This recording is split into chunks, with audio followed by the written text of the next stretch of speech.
Mercedes belt tensioners. What to do when one fails.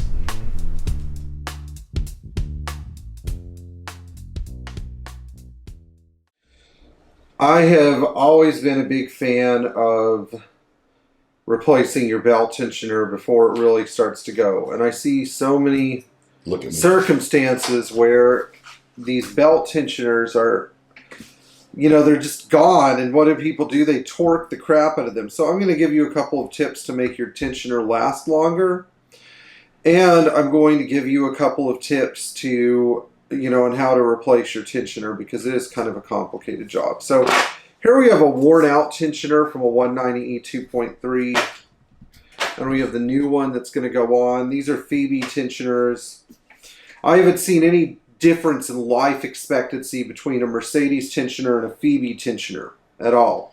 And I think that they're all made by the same company, which is the Schaeffler Group. I'm pretty sure that they're all manufactured by Schaeffler and then are just rebranded when they go into the different boxes. So there are some tensioners that are avoid. Like I found that the Euro Parts branded tensioner may be different.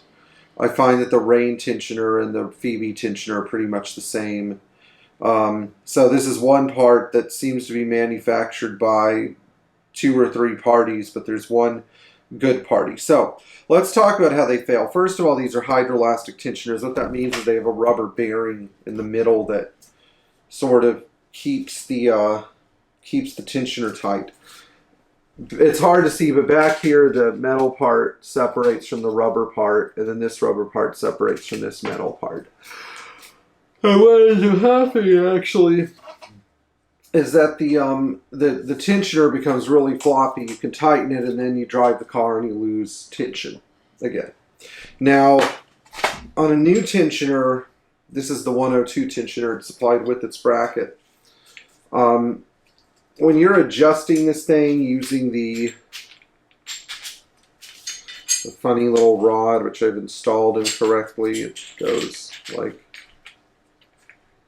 Hate this rod, by the way. I've never been a fan of this thing, but when you adjust this thing using the rod, which is supposed to be a reverse threaded rod that pushes the tensioner up to tension the belt, remember to loosen this 19mm bolt, or else you're putting undue stress on the rubber. It's better to let the entire tensioner pivot and then retighten the bolt. You want to put the least amount of stress on the rubber as possible. You don't want the rubber to be corkscrewing all the way as tight as it can, because that means it's going to separate in like 60,000 miles. This is not an original tensioner. This is a Phoebe tensioner. Somebody probably got 50,000 miles out of it because they tweaked it to death, which I don't care for much. Now, another thing about these tensioners is that oftentimes, and I've run into this problem before, I'll see cars where the tensioner has collapsed. Somebody puts the wrong size belt on. They put a belt on that's too small. You go to change the tensioner and you get some belt size confusion.